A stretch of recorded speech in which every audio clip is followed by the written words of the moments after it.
Hai, jadi kemarin aku ada lagi alat panggang barbeque. Dan di dalamnya udah ada buku panduan. Dan ini ada rak buat bakar-bakar ya.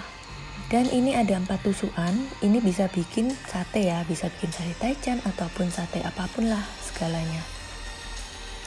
Dan juga ini buat pengangkat rak ya.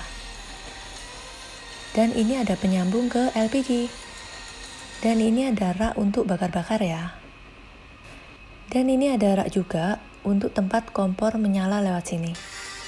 Dan di bawahnya untuk penada minyak ya. Jadi ini benar-benar praktis banget ya, Mams.